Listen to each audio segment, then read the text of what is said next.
Matajis.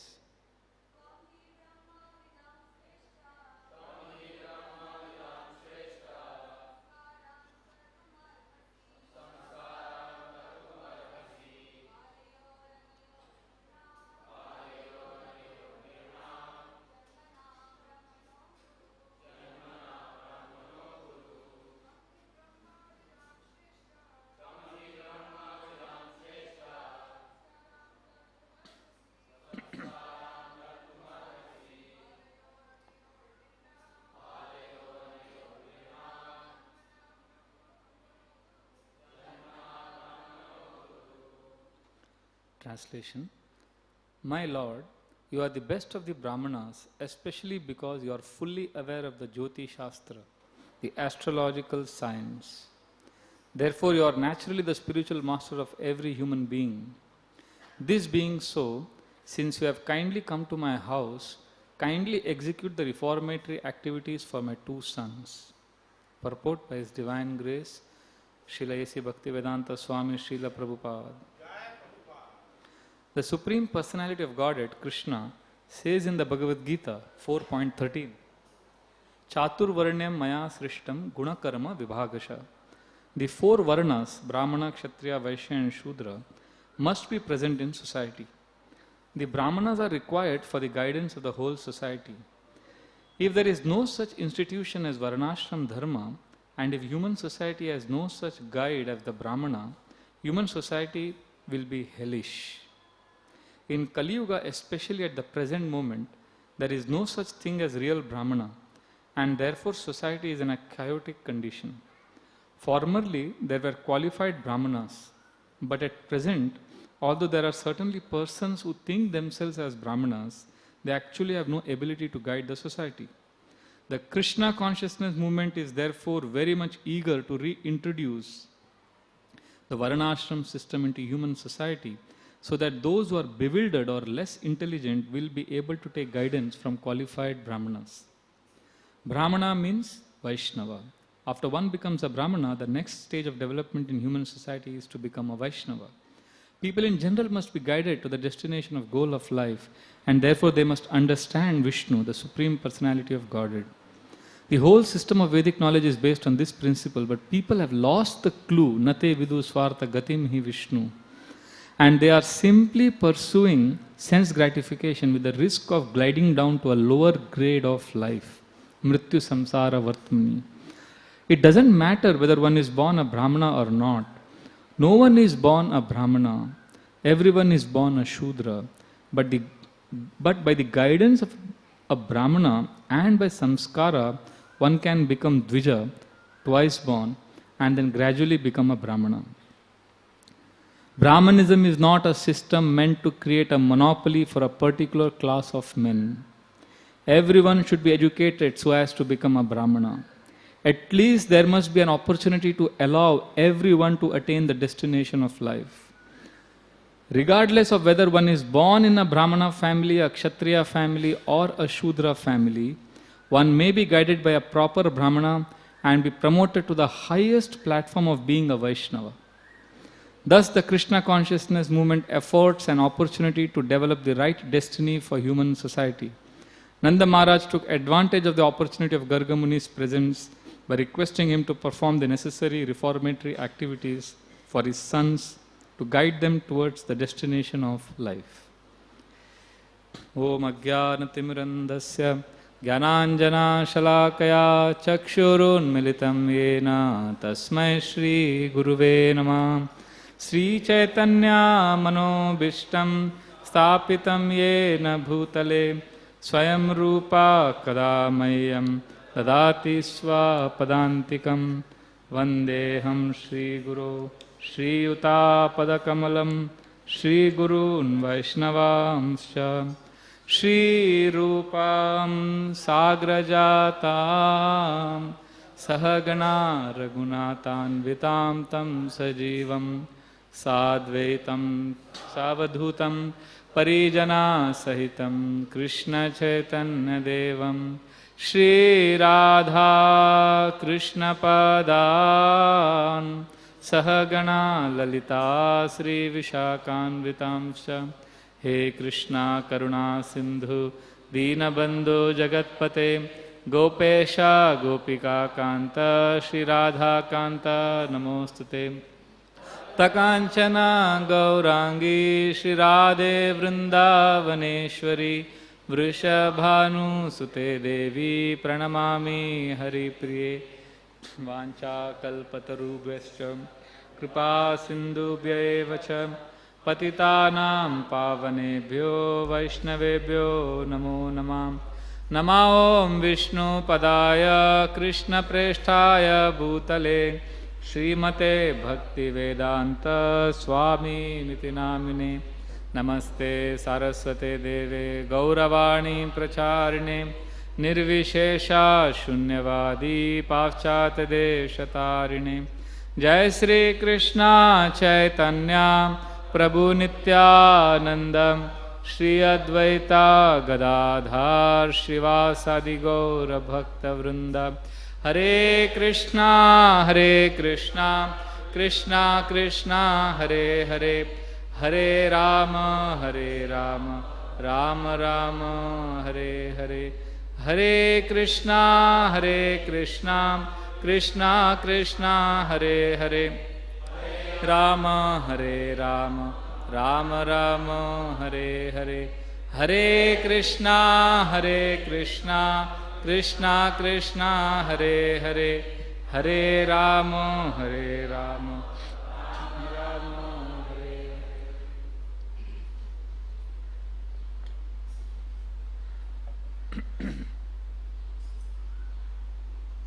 Hare Krishna.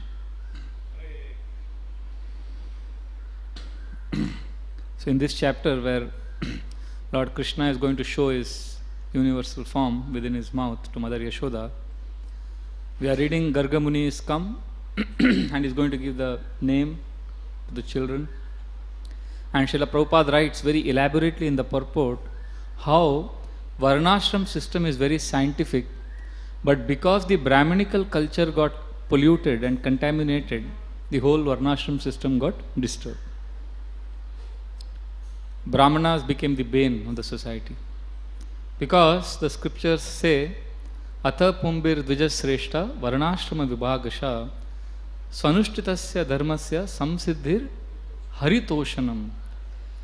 The perfection of Varnashram system is ultimately all the divisions are made so that everyone can work for Samsiddhir Haritoshanam. We can all work for pleasing the Supreme Personality of Godhead. But the Brahminical culture got corrupted first.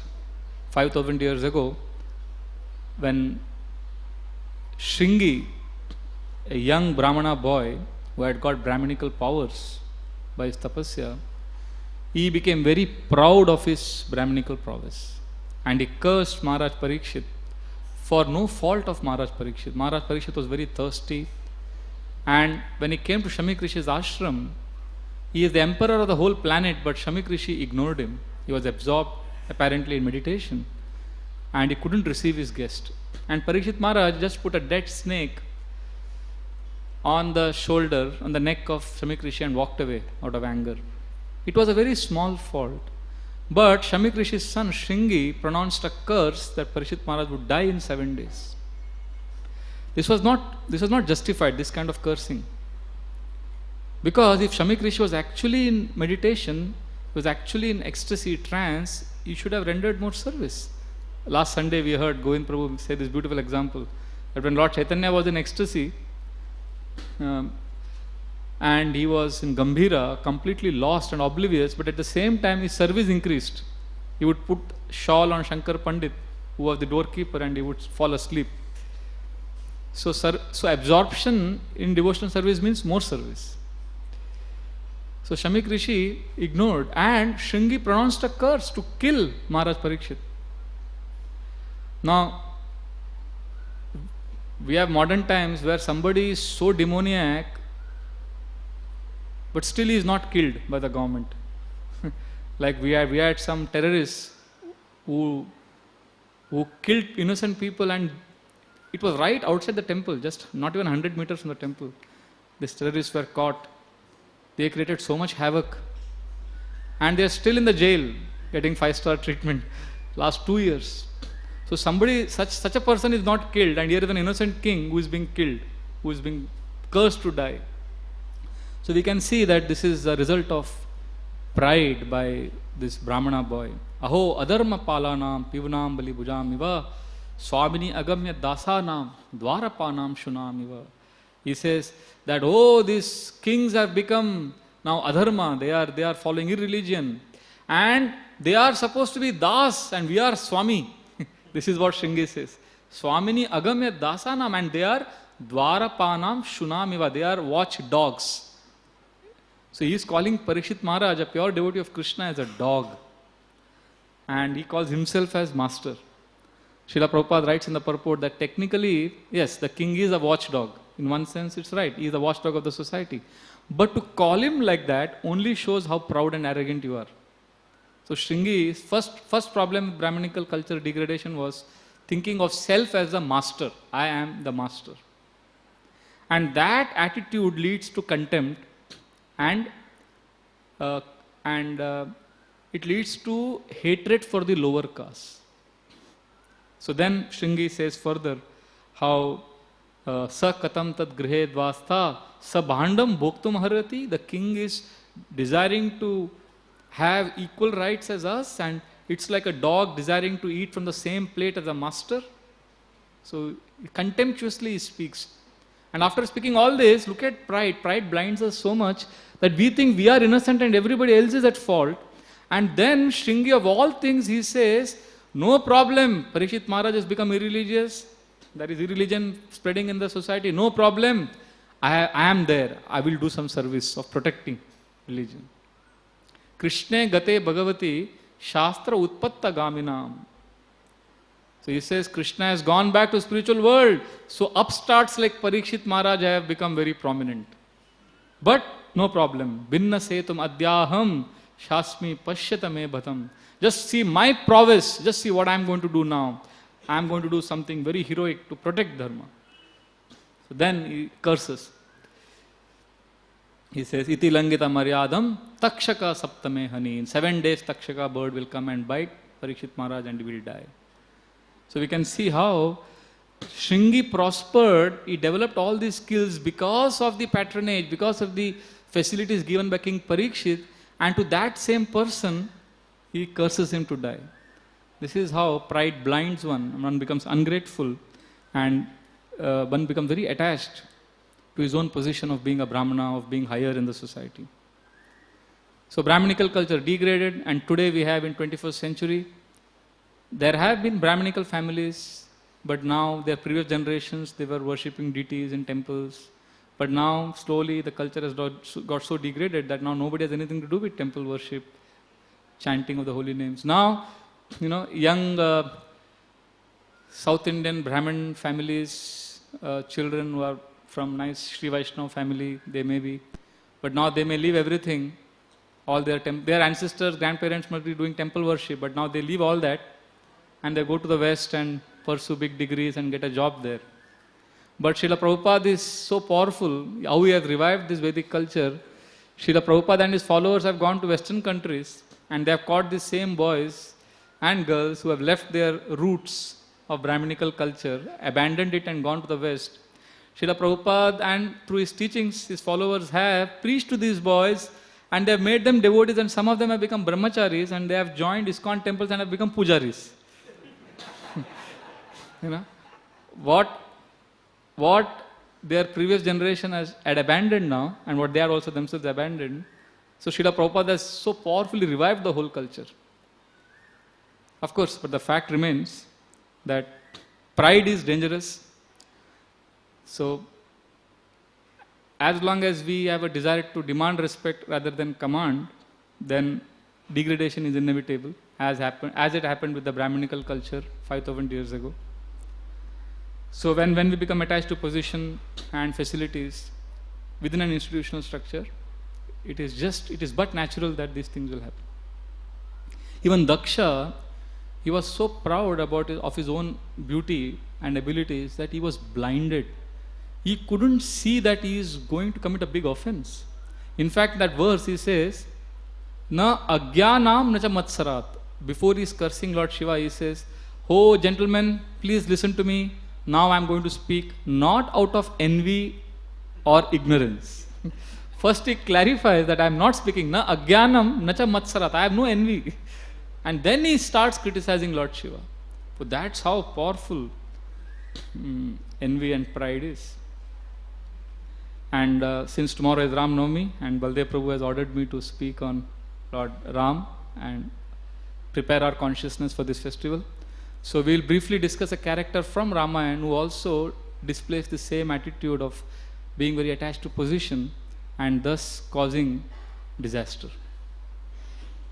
So we discussed this pastime from the Ayodhya Kand, where Emperor Dasharath, who is ruling the kingdom of Ayodhya, he is very happy to see that his sons have got married and his sons Ram and Lakshman have proven their prowess. So he announces to his very close ministers and he tells them that I have a desire to renounce the kingdom and appoint my eldest son Ram as the prince regent, as the successor. And these close ministers, they immediately approve. And Dasharath Maharaj then says, okay, then I will invite all the kings and all the holy men from all over the planet and I'll announce this. And then the priests and the ministers tell Maharaj Dasharath that there are some ill omens and there could be some inauspiciousness. So Maharaj Dasharath immediately says, let us hasten the process. Let us immediately do the coronation ceremony. So he invites everyone, and at that time all these ministers are meditating upon Lord Ram's wonderful qualities. Lord Ram was always very kind, tranquil, never frivolous. He had tolerance like Mother Earth. He had wisdom like Brihaspati, and he was valorous, powerful like Indra. And while inviting everyone, Maharaj Dasharath made a very important omission. He just missed one name, Emperor Kushadvaja, in whose kingdom Bharat and Shatrughna had gone. And because of that, Bharat and Shatrughna also did not know that this festival is going to take place. And Dasharath Maharaj realized very late that he had not sent messengers to Kushadvaja's kingdom. But he felt no problem. They will be very happy to see Ram being coronated as the king. So taking consolation in that, he continued with the ceremony. Then all the important Brahmins, kings, they arrived from all over the planet. And then Maharaj Dasharath announced. He said, all the assembled great people, please approve and bless me. I am going to take a decision. I want to announce the coronation of my eldest son Ram. Please speak up if you think I have made a wrong decision, because I may be blinded by passion and attachment to my son. Therefore, I am wanting him to be the successor. Is it a proper decision? So as soon as Dasharath Maharaj announces this, all the assembled guests, they roar in great joy, just like peacocks would roar on the sight of a fresh monsoon cloud. So all of them say, and the spokesperson, he says, oh my dear king, you have ruled us justly for so many years. We are very pleased with you. And you have always executed the best decisions. So we are very happy with you. And this is the best decision you have taken, to make Ram as your successor. Please retire peacefully. We are very happy with your decision. Dasharath Maharaj becomes very happy. He comes down the royal seat, touches the feet of his guru, Vasishtha Rishi, and then Vasishtha announces, so be it, let this happen. And he calls all the commanders, ministers, and they organize. The next day morning is going to be the coronation of Ram. And Dasharath Maharaj at that time calls Ram privately and tells him about the bad omens that he has seen. And he tells him that you and Sita should perform a sacrifice whole night and perform special prayers, because there are some inauspicious signs. Meanwhile, the news spreads that Ram is going to be coronated as the emperor, and everybody starts celebrating. The whole street, all the streets of Ayodhya are decorated. The bards and poets start composing beautiful poems. There is jubilation everywhere.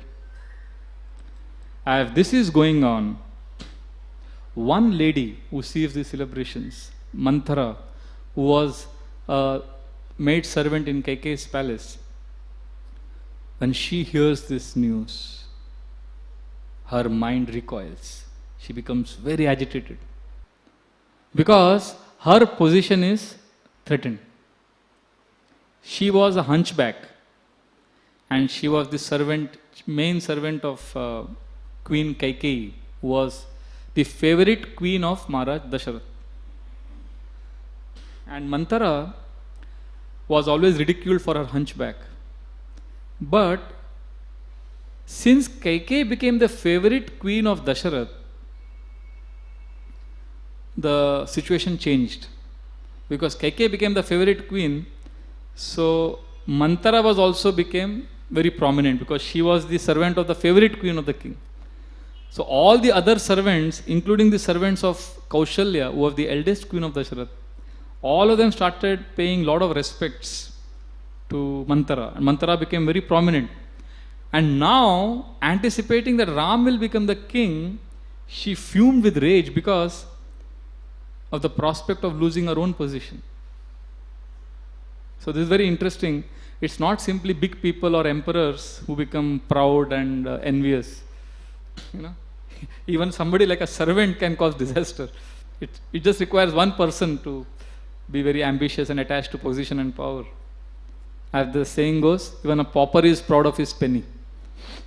I remember when we joined the ashram some years ago, so we were taken to meet His Holiness Radhana Swami Maharaj in his room. So we were 10 of us brahmacharis who had just joined. So we were introduced and our services were mentioned to Maharaj. Maharaj, he is doing this service, he is doing this. So then Maharaj asked each one of us. And there was one brahmachari and Maharaj asked him, what service are you doing? And he was very, very exuberant, very enthusiastic. And he said, Maharaj, I am cleaning the toilets of all the brahmacharis every day. Because we have heard so many times Maharaj say that a devotee should be humble, menial, he should be servant. So he thought this will please Maharaj very much. He said, Maharaj, I am cleaning all the toilets. So Maharaj became very grave and he said, one can become proud of cleaning toilets also. So he burst the bubble, So we may have a very insignificant position, but that position can make us proud and we may be attached to the facilities, whatever little facilities we get in that position. So this is what happens. And in spiritual organizations also this can happen. Just because we are practicing spirituality, that doesn't mean we will be not victims of this. I remember recently I had gone to my hometown and one of my uncles, he's 80 years old, very pious man, householder, the whole day spends his time reading scriptures, he's retired. He was so disturbed because there was some local temple politics there and some sannyasis were fighting for some position and things like that. And he was not saying all this out of intention to criticize, he was just crying helplessly. And he was telling me, you don't realize the importance of integrity and you should have high level of character. How can people do like this? So I remember many times we criticize the so-called pious Hindus in India saying that they're not practicing spiritual life. But we should also accept that many of them, they get disillusioned with the institutional structure when they see there is some competition or some politics. So it can be disastrous. So I was just sympathizing with my uncle, but I realized what a responsibility it is. So Manthara, she became very insecure. So she ran to Kaikeyi. Kaikeyi was in her palace and the news had not yet reached her. And Manthara ran and she told Mother Kaikeyi, get up, O foolish woman. Can't you see disaster is staring at your face? A flood of misery is waiting to engulf all of us. You are threatened with utter ruination. And she started speaking heavy things. And Kaikeyi was wondering, what happened? Why is Manthara so upset today? And she inquired, my dear Manthara, she had been the servant of Kaikeyi for many years. So she had won the trust of Kaikeyi. So when Kaikeyi asked, what happened? Why are you so upset? Manthara became even more angry. And she replied in a low voice, with a lot of anger, my dear queen, I am your well-wisher. Only for your benefit I am going to speak something. You are in royal life. You are a great queen. But unfortunately, you are ignorant of the way of kings. Kings are very diplomatic. They will speak very sweet words, but in private, they will plan destruction. So your husband, King Dasharath, also says always that you are his favorite queen, but now he is secretly planning your destruction. And with blazing eyes, Manthara said, do you know why Maharaj Dasharatha has sent Bharat and Shatrughna to Kushadwaja's kingdom? Because in their absence, he plans to install Lord Ram. She doesn't say Lord Ram. She says Ram as the successor to the throne of Ayodhya. So as soon as Kaikeyi hears this, what is her response? She smiles. Because she loved Ram more than her dear life. She was very attached to Ram. And then she was wondering, why is Manthara angry? This is the best news we could get. That my most dear, although he was stepson, although Ram was son of Kaushalya, Kaikeyi was very attached to Ram. Kaikeyi said, this is the best news. Why are you angry? If somebody else had spoken like this to Kaikeyi, Kaikeyi would have got that person punished severely. But she knew Manthara had a temperamental nature. She would sometimes speak like this. So she pardoned it. And Kaikeyi told Manthara, Manthara, this is the best news that Ram is going to be coronated as the king. And then Kaikeyi removed a very precious diamond necklace from her body, which was set in gold. And she put that necklace on Manthara as an expression of joy. This is a great news, take this gift. And as soon as Manthara got that necklace, she threw it down with great anger. And she said, Bharat, your son Bharat has the same claim for the kingdom of Ayodhya like Ram. If Ram becomes the king, he is now going to start seeing Bharat as his enemy, because Lakshman is always serving Ram and Shatrughna is always serving Bharat, your son Bharat. So only Ram or Bharat can become the king. And my mind is becoming very fearful to think of the danger to your son Bharat from Ram. And Manthara's eyes were bloodshot with anger, and with great fury she said, you must do something at once. Once the crown passes to Ram, you will be bereft of all royal fortune. Now Kaikeyi, till then, she had never thought that Ram would ever do something like this. She was very attached to Ram, and Ram was very attached to her. Kaikeyi started laughing. She said, Manthara, Ram is such a righteous king, such a righteous prince. He will never even imagine doing like this. Ram will love my son Bharat also. And in due course of time, he may even give it to my son. He is not attached to kingdom. Ram will give it to Bharat. It is not a big thing. So Manthara becomes very angry on hearing this. She says, Kaikeyi, you are stupid. If Ram becomes the king, why will he give the kingdom to Bharat?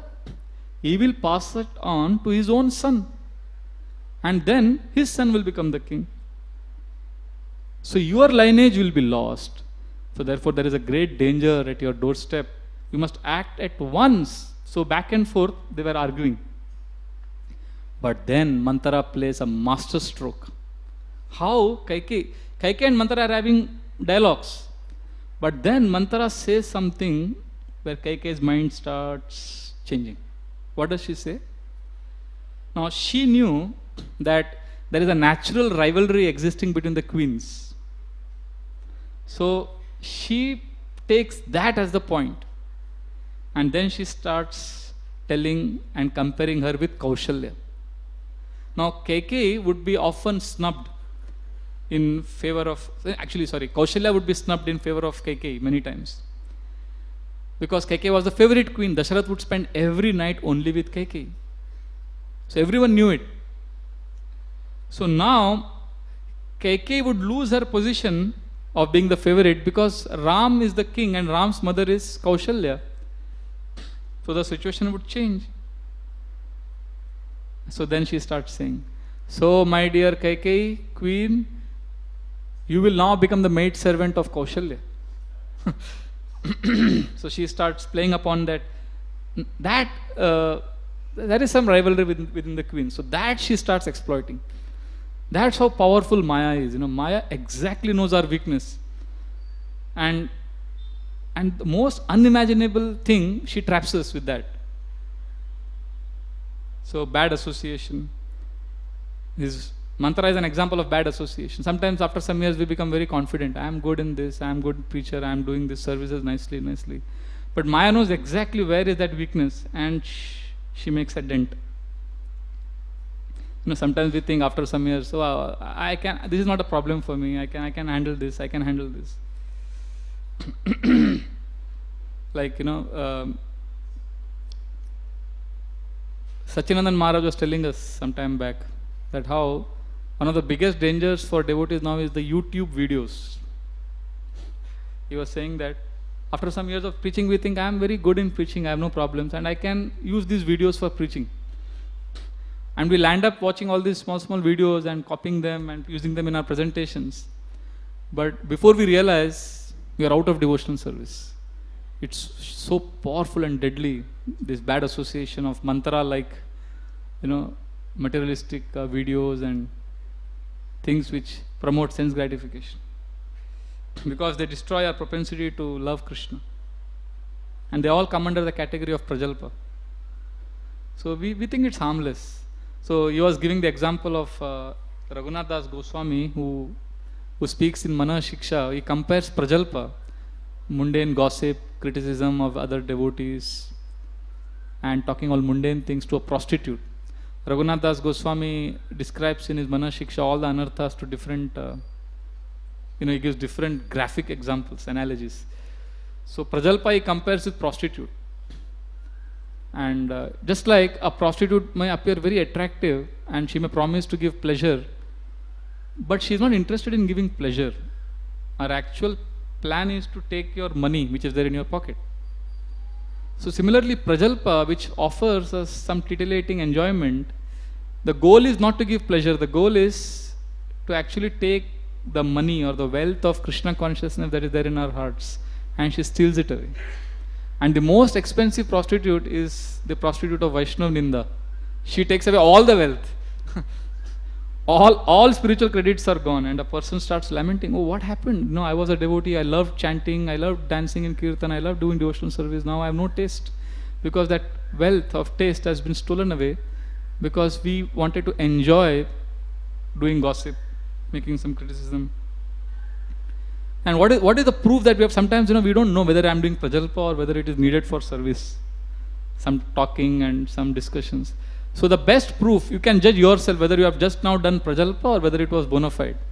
After that meeting or after that few minutes of engaging in prajalpa or what you think is very important, after that what do you feel? Do you feel very inspired to chant and read Bhagavatam and do devotional service, or do you feel like enjoying?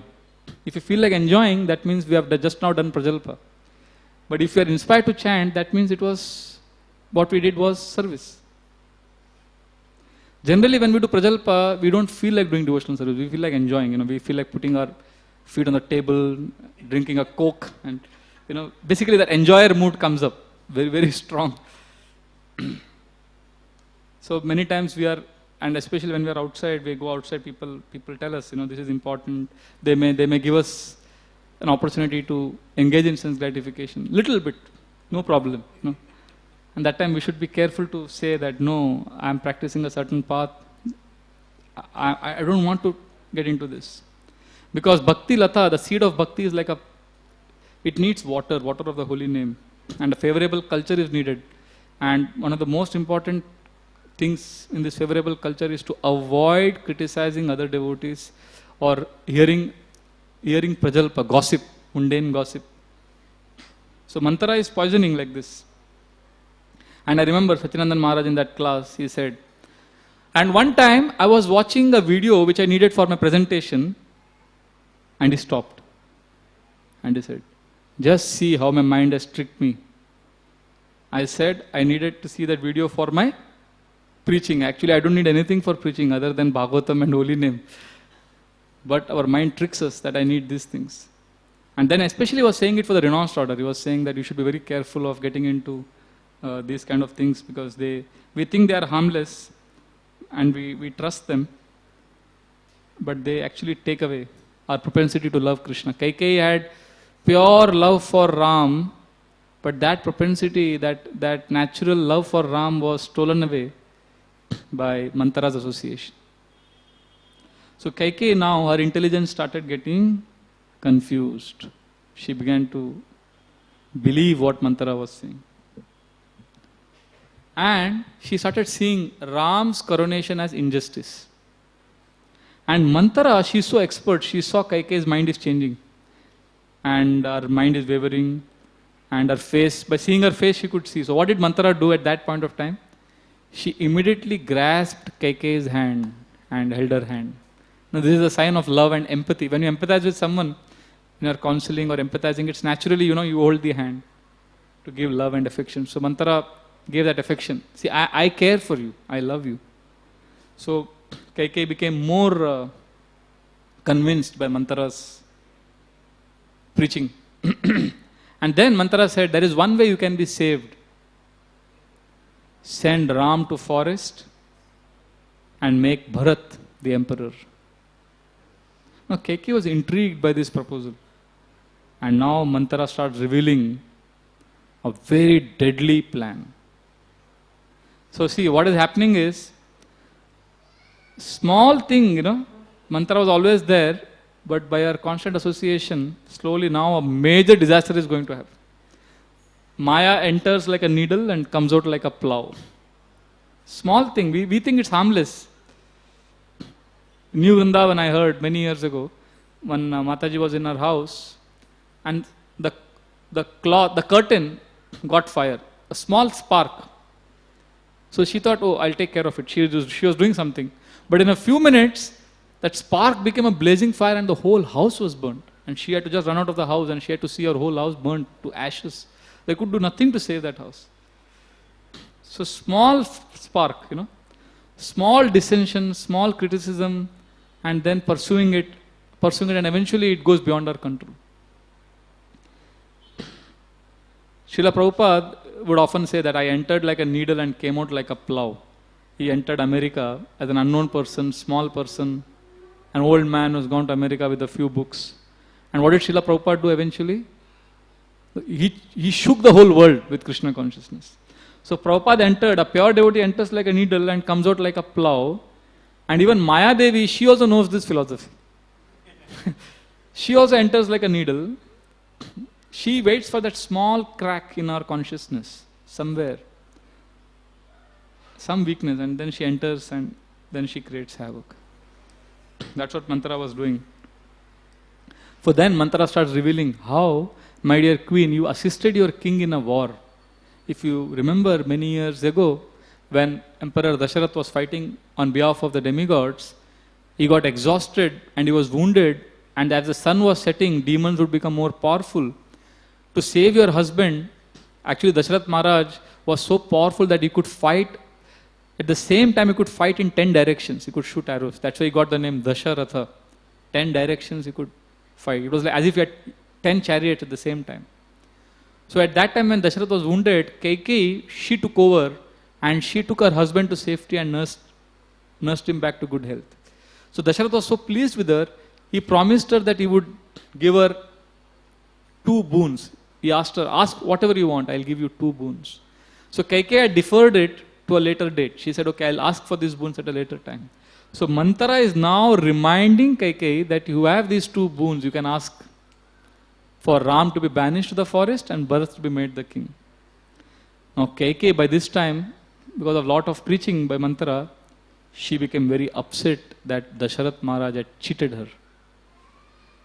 So then she started thinking, oh, my king loves me just to win my favor. He has been appeasing me.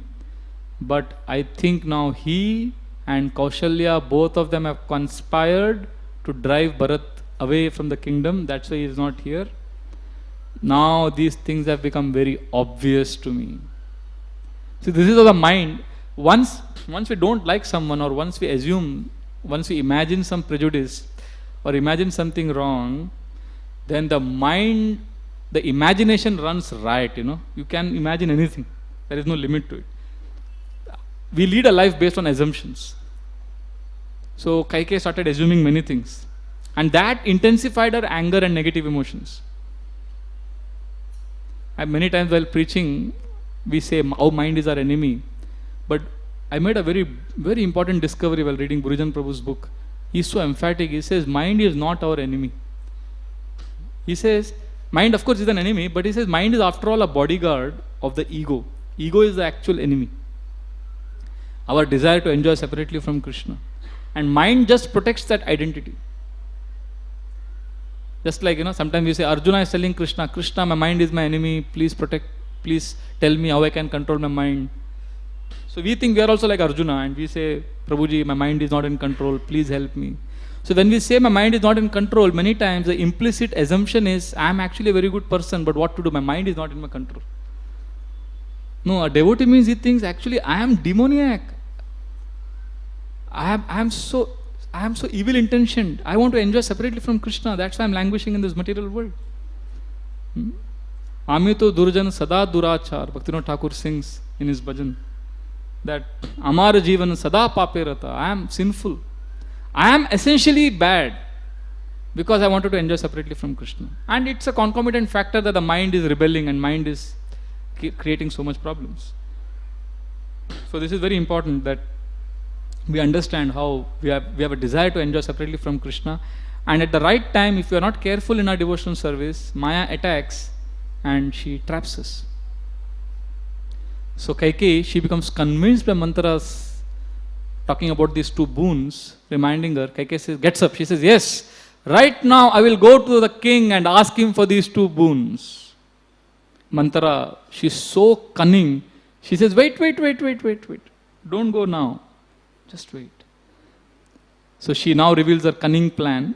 Her eyes narrows down and she says, you should ask your king to send Ram for 14 years. He should go for exile and Bharat should be made the king. Now Manthara knew that if Ram remains in the kingdom when Bharat is the king, first of all, Bharat will never allow that to happen. Manthara knows it very well, that Bharat will never become the king in the presence of Ram. And she thinks that this is the best time to send Ram out because Bharat is also not here. And she also knows that if Ram remains, she tells Kaikeyi that if Ram remains in the kingdom and Bharat is made the king, he will do politics. Atmavat manyate jagat. What you are, you think everybody is like that. So Manthara tells Kaikeyi that Ram will do politics and he will take away the kingdom from your son.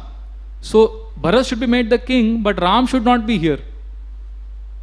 Now then she reveals her most insidious plan. She says, Kaikeyi, don't go to the king and ask for these boons. Just wear soiled garments, let your hair loose, and throw yourself on the ground. Go to the sulking chamber where the queens would go when they were very upset or angry.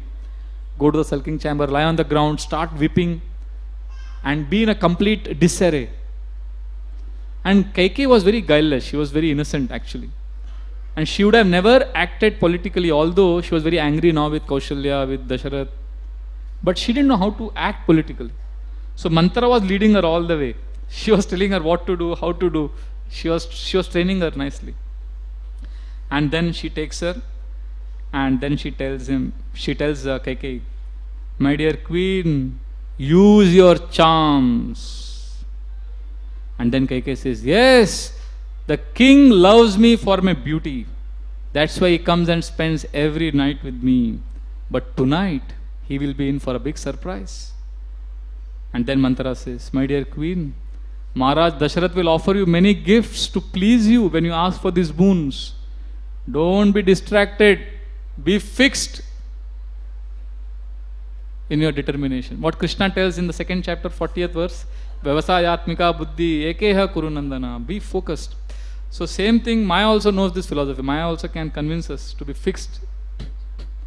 Now Kaikeyi, Valmiki Rishi describes in Ramayana that Kaikeyi's nature was very gentle, kind, and she was wise. Just imagine, her nature was she was very wise, kind, and gentle. But under the influence of her envious maid, all her good sense is lost. So Kaikeyi becomes so happy now with Manthara. She starts honoring her, thanking her, profusely thanking her, and glorifying Manthara. So because the separatist mentality has been encouraged, this is the Bhagavad Gita also begins with this verse, Mamaka Pandavas Cheva. Mamaka, my sons, Dhritarashtra, separatist mentality. Similarly, Kaikeyi is now encouraged to have the separatist mentality. My son, my project, my temple, I am separate. So Dharma Kshetre, Kurukshetre. Gaurang Prabhu gives this nice example always. That Dharma Kshetre, Kurukshetra is Dharma Kshetra, but it became battlefield, Kurukshetra, because of the separatist mentality. Then you are saying, oh, ISKCON is also Dharma Kshetra. But if we have separatist mentality, it can become Kurukshetra. So you are saying how institutionalization of, how politics in an institution can create this kind of dangers. One has to be very careful of separatist mentality. And therefore, Kaikeyi actually starts losing her discrimination. She becomes so bewildered that she starts glorifying Manthara so much. She says, Manthara, you are my only friend in the whole kingdom of Ayodhya. And Manthara, you are so beautiful. Actually, Manthara was ugly. She had a hunchback. And Kaikeyi starts finding her very beautiful. And she says, don't think because of your hunchback you are ugly. In fact, the hunchback is adding to your beauty. This hunchback appears like a beautiful lotus petal that is bent because of a gentle breeze. And I am going to decorate your hunchback with golden chains and gold necklaces. And I am going to decorate your hunchback and massage it with sandalwood oil. Oh, my dear Manthara, you are so wonderful. She starts glorifying, embracing Manthara. And Manthara says, no, we have very little time. Let us go to the sulking chamber. So she takes Kaikeyi there. So you can see how we lose our discrimination when we associate with wrong people and start doing prajalpa or hearing gossip. Slowly, dhyayato vishayan pumsa sangas teshu pajayate sangat sanjayate kama kamat krodho vijayate krodhat bhavati sammoha smriti vibrama smriti bramshat buddhinashat pranashyati. How systematically Krishna says we start thinking of sense objects, that leads to contemplation, and intelligence gets bewildered, finally pranashyati, we get destroyed. So here we can see destruction happening. That's why Rupa Goswami says, avoid bad association. Jana sangascha laulyamcha shadbir bhaktir vinashyati. Bad association can destroy us. So we have to give up this bad association. Chaitanya Mahaprabhu also said, asat sanga tyagi ye vaishnav achar. I remember once, many years ago,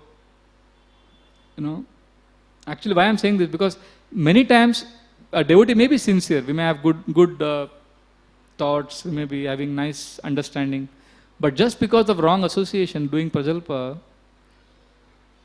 even though you are sincere, you may get lost. We had one very nice boy who was coming for our program. He just came for 3 months, he started chanting 6-8 rounds, very innocent, 16-year-old boy, such a bright-faced young boy, innocent. And then for his holidays, he went to Bangalore, his hometown. And his house was very close to one group of people who were very envious of devotees. They were staying there.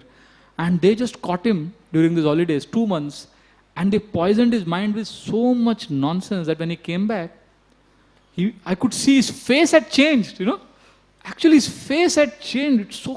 He looked so crooked and evil because he was only talking. One after another, he started telling me such horrible things about devotees. I was shocked. And it took many hours, and then finally our devotees helped. They preached to him, and they asked him one simple question. Prabhu, how was your consciousness before you met these people? And how is your consciousness now? Be honest. Do you like to chant Hare Krishna now? Are you chanting? He had given up everything, but only doing gossip, because this has a taste, There is some rasa in that gossip and prajalpa. Of course, then he changed. Because sometimes we may not directly abuse or do nonsense talk, but when others are talking, we like to hear. When 2-3 people are talking, we also join. We may not say, we may just hear, and then we may just give 2 or 3 expert comments, and we feel And we feel normal. Oh, phew. And if somebody runs away or somebody completely avoids gossip talk, we think, oh, he's having pure devotee syndrome. He's trying to be a pure devotee. Why doesn't he be normal like us? No, actually, this is dangerous. This is abnormal behavior to do gossip because that steals away our propensity to love Krishna. That's why we have to take inspiration from Raghunath Bhatta Goswami, who completely avoided any kind of prajalpa. And modern times, internet. Internet is the kind of incarnation of mantra. It is the forum for the most irresponsible people. Most irresponsible people can go to the internet and say anything you want. You may have no qualification, no ability, no intelligence, but you can say anything about anybody. So Maya comes in different forms. In 21st century, she comes like this. Like, thief comes in different forms.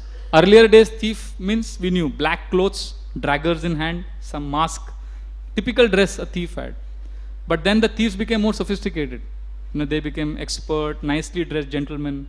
Like we had Charles Shobraj some years ago. He was so smart, he knew from 20 languages and he would catch people and cheat them. He even came to ISKCON temple once and he knew of the devotee lingo also. So thieves become smart as days progress. And nowadays, thieves are even more smarter. They will come and they will give a donation of 1 crore and then take away 100 crores. They will come as very nice people, gentlemen.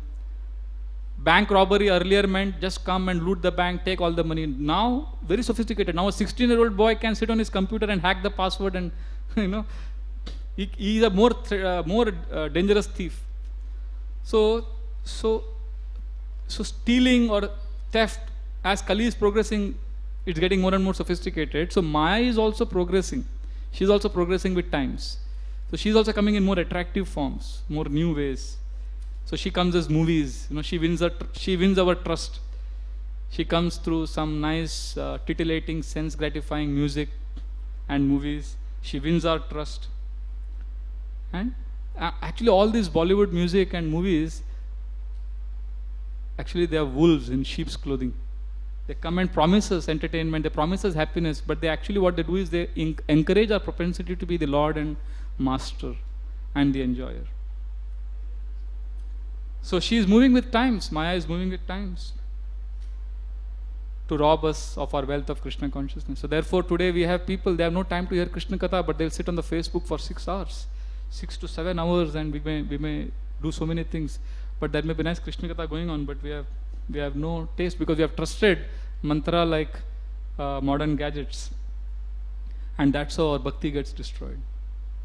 And we should know Kaikeyi was a very special lady. You know how much she loved Ram? Before Manthara poisoned her, Kaikeyi had so much love for Ram and Ram had so much love for Mother Kaikeyi that after Ram got married to Sita, when they bow down to the elders and take blessings, the first person Ram and Sita went to take blessings was of Mother Kaikeyi. And when they came to Ayodhya, Kaikeyi had the best palace because Dasharath Maharaj loved her so much. He had given her the best palace, most opulent palace was Kaikeyi's. And when Ram and Sita entered Kaikeyi's palace to pay her obeisances, as soon as they entered, Kaikeyi was filled with so much joy that she embraced Mother Sita and Ram and she walked out of her palace and she told Ram and Sita, from today this palace is yours. She was so detached from any material position, material asset. She just gave the best of hers to Ram and she walked away, and then Dasharatha had to build another palace for her to accommodate her. But she had no interest. She was so happy in Ram's happiness. But how eventually see what has happened? So like this, the pastime continues, and then finally she goes to a sulking chamber, and while she's going, she starts saying, I am going to remain like this. I will not eat food. I will not drink any water. Unless Ram is banished, I am not going to change. You will see me die if Ram is not banished and Bharat is not made the king. And then Dasharath comes, he finds his queen not there and is dismayed to discover that she is in the sulking chamber. He hurries because in the night time, this was his activity. Every night he would spend, because Kaikeyi was the most favorite and she was the most beautiful. She was very young and he was very old. And he was completely captivated by her beauty and charms.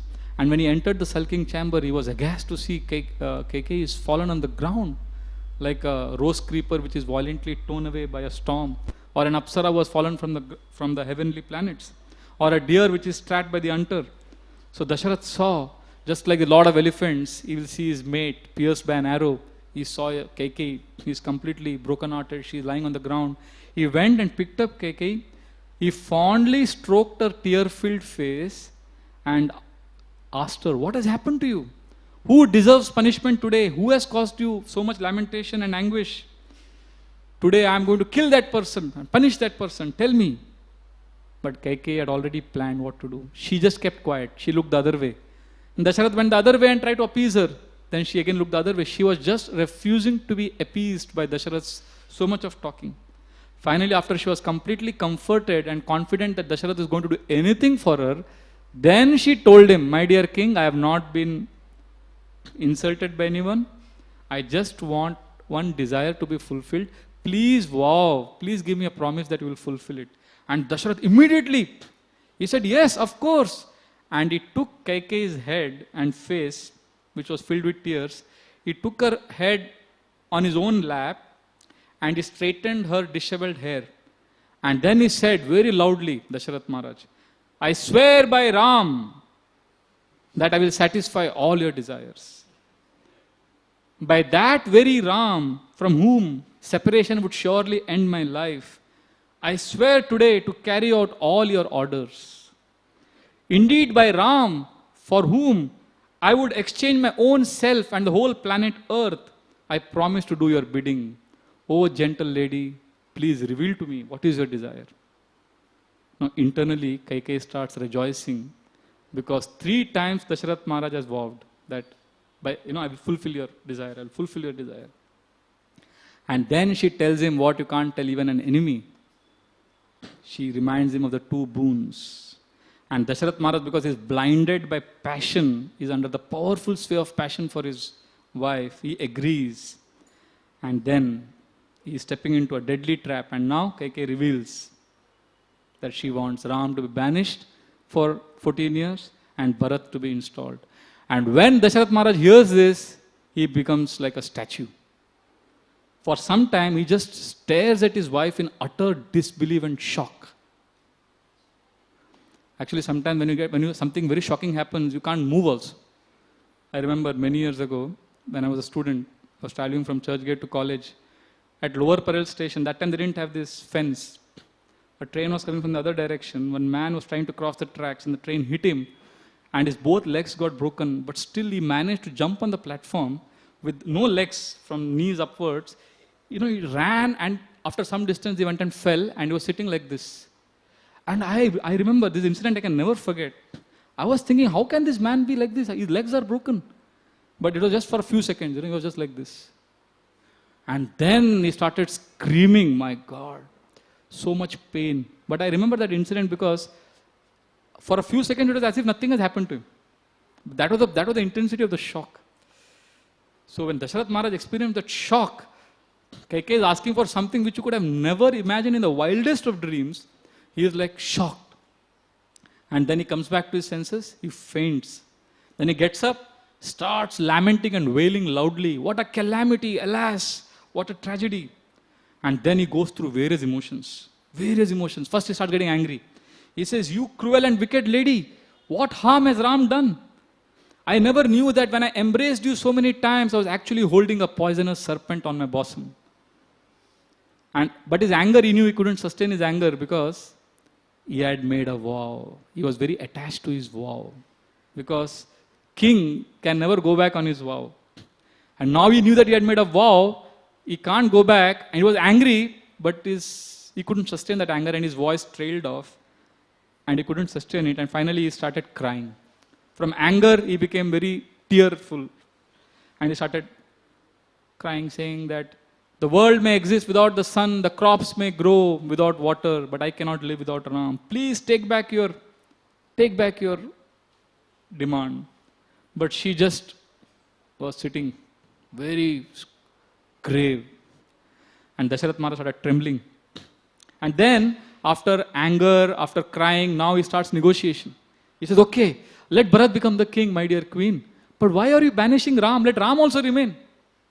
But again, Kaikeyi doesn't change. She remembers what mantra I told her. She just sat in silence. And then Dasharath Maharaj starts using logic. He says, have you ever heard any complaint about Ram? What is wrong with Ram? For so long he was serving you so nicely. So logic also fails. And he tries everything. Finally he starts speaking out of love. He says, I'm an old man. I'm going to die. I love you so much.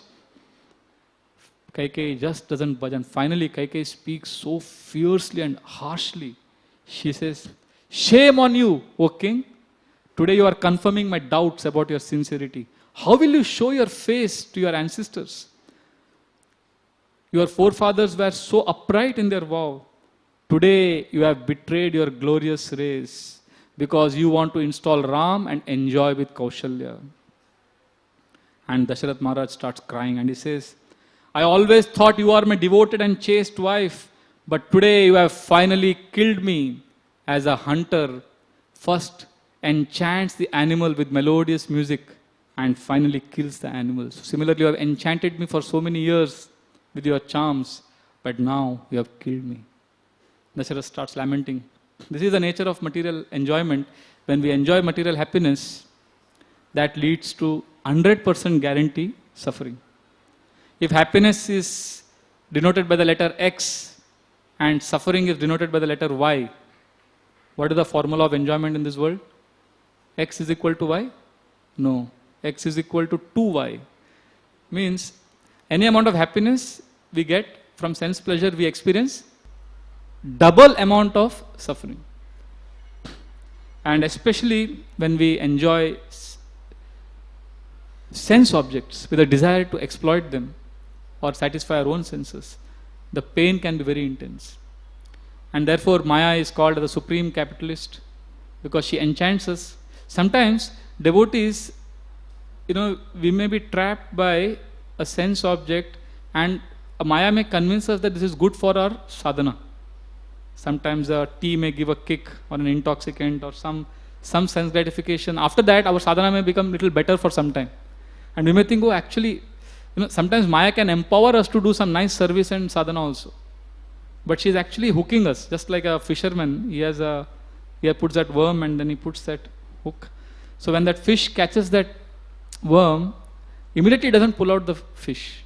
He allows the fish to get completely into it. And then he pulls the fish out. So that's how Maya pulls us out from the ocean of bhakti, from the devotional service. And where does she put us? She puts us into the ocean of suffering.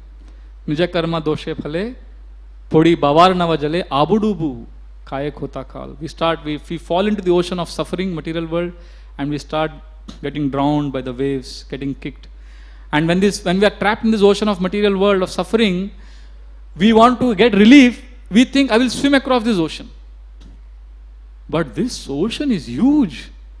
Shatari shatari jai, Sindhu anta nai pai, Bhava Sindhu ananta vishal. Bhaktivinoda Thakur says, we want to swim across this ocean of suffering by our own efforts, but we don't realize that this ocean is unlimited. There is no end. Sindhu anta nai. There is no end to this ocean. Imagine the ocean, Indian Ocean, if you say, from Sri Lanka to Australia, if you take that distance. How much is the distance? 3-4 Indias from Jammu Kashmir to Kanyakumari, 3-4 of them can come in. 70% of earth is water. How much is the ocean on planet earth? So imagine somebody in the middle of that ocean, where will he swim? How much will he swim? How will he escape? So we are in this ocean of suffering, being kicked by our mind, by our senses. And the worst thing we could do is take shelter of these activities which drag us further away from Krishna. And when we are trapped in this ocean, even as devotees, we want to escape suffering by taking shelter of our own intelligence. We think introspection and analysis will help me, or some fruitive activities will help me. Bhaktivinoda Thakur says, they are dacoits. Only Krishna can save us. Jnana karma thaga dui, more pratariya loi, avasheshe pele sindhu jale. Jnana and karma, they are two thugs, dacoits. So we are drowning in the ocean and a boat comes along and we think, oh, this boat will save me. But who is inside that boat? Jnana and karma. speculative knowledge and fruitive activities. And these two people pick us up and we get relief and we think, oh, they have saved us. But what they do, they throw us again back into the ocean. And we suffer. Therefore, nobody can save us. Bhaktivinoda Thakur therefore sings, Jai Radha Gopinath ki. E no samaye bandhu, tumi Krishna kripa sindhu, kripa koro loho more bale. Kripa koro loho more bale. He says, at this time, e no samaye bandhu, who is my only friend? Tumi Krishna kripa sindhu. Krishna, you are the ocean of mercy.